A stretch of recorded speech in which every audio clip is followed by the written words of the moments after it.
किसी को नहीं मालूम अभी तक कि उस एफआईआर में क्या है, कौन सी धाराएं, कौन सी नहीं है।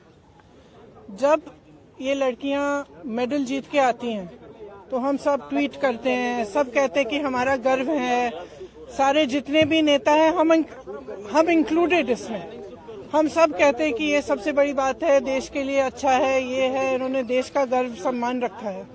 और आज जब सड़क पे बैठी हुई हैं, जब कह रही है कि हमारी बात सुन लीजिए, हमारे साथ गलत हुआ है, तो कोई सुनने को तैयार नहीं।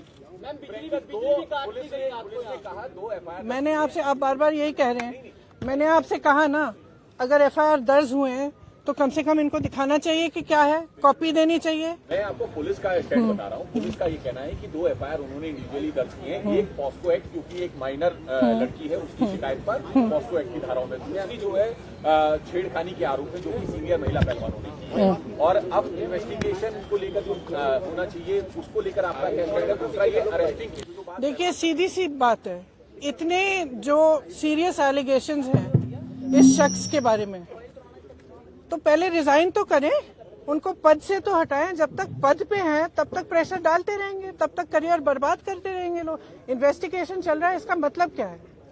मतलब क्या है? अगर वो आदमी उसी पद पे है जहां सबसे ज्यादा पावर है सबके ऊपर, सारे प्लेयर्स के ऊपर, इनके करियर को बर्बाद करने के लिए, इनको तंग करने के लिए, प्रेशराइज करने के लिए, तो फिर आप कैसे कह सकते हैं कि एफआईआर, इन्वेस्टिगेशन, क्या मतलब है इसका? पहले रिजाइन करिए, उसको हटाएं पद से, उसका पावर तो लीजिए। जिस पावर, जिस सत्ता ने उसको इनेबल किया है कि वो ये सब करे, पर पहले वो तो हटाइए। तो ये भी कहना है कि क्योंकि रूलिंग पार्टी के सिटिंग एमपी हैं और इस वजह से भी कार्रवाई में देरी हुई है। आप देखिए, जो मैं सुन रही हूँ, जो मुझे बताया गया है, और मैं पूरी तरह से बिलीव करती हूँ, क्योंकि ये लड़कियां जो हैं इतनी मेहनत करती हैं, इतनी ट्रेनिंग के लिए, इतने शोषण इनको देखने पड़ते हैं, इतना करना पड़ता है एज इट इज, अपनी फैमिलीज के लिए, परिवार के लिए, देश के लिए, प्रदेश के लिए इतना कर रही हैं, तो कुछ कह रही हैं कि इनके साथ, और एक नहीं कह रही है, बहुत सारी ऐसी लड़कियां हैं जिनके साथ ये सब हुआ है।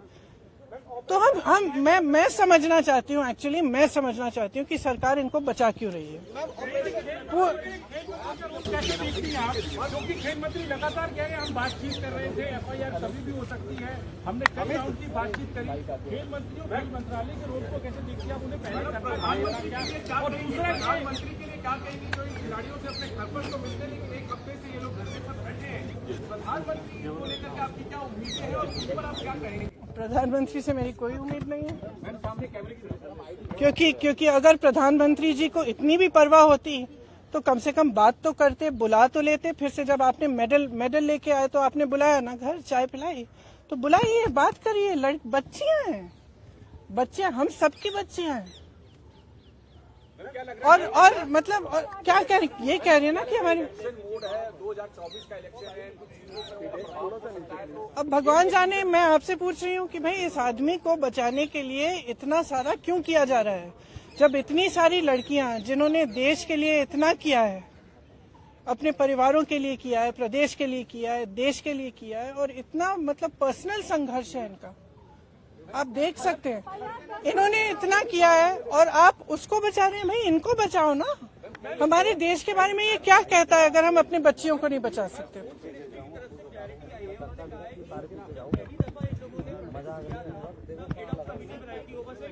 देखिए, आप भी जानते हैं, हम भी जानते हैं कि कमेटियां क्या होती हैं। बात टालने का काम होता है कमेटियां। हम कमेटी बना रहे हैं, आप कमेटी के साथ बात कर लो, आपका, और फिर बात खत्म। यही चाहती है ना सरकार।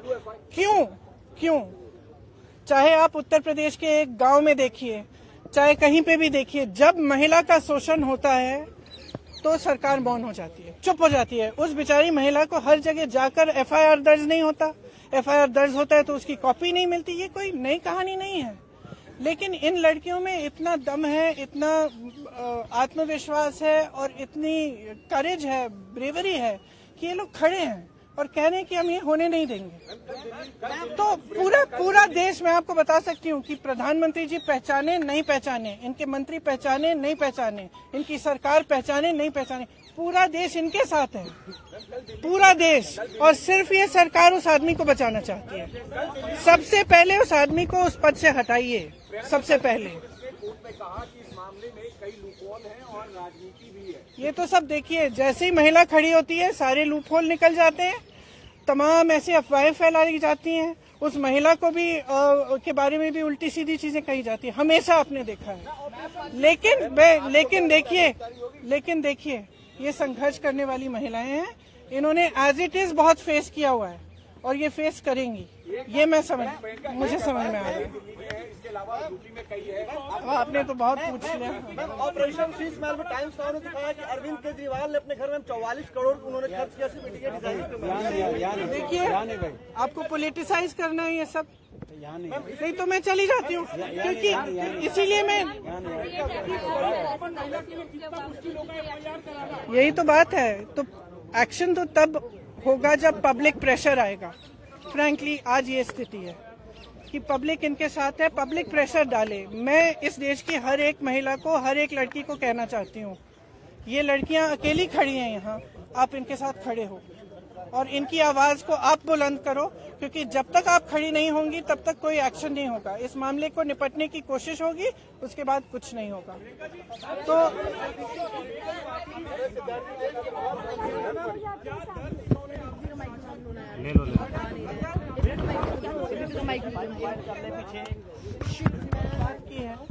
इसलिए हम अलग बैठे थे, तो मैं यहाँ क्यों बताऊँ वो बातें, वो इनकी निजी बातें हैं।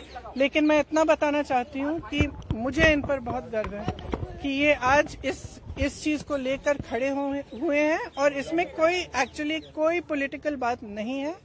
इसका राजनीतिकरण बिल्कुल नहीं होना चाहिए, और अगर होगा तो एक बहुत बड़ी शेम होगी, और हम सबको इनके साथ खड़ा होना चाहिए। बस इतनी सी बात।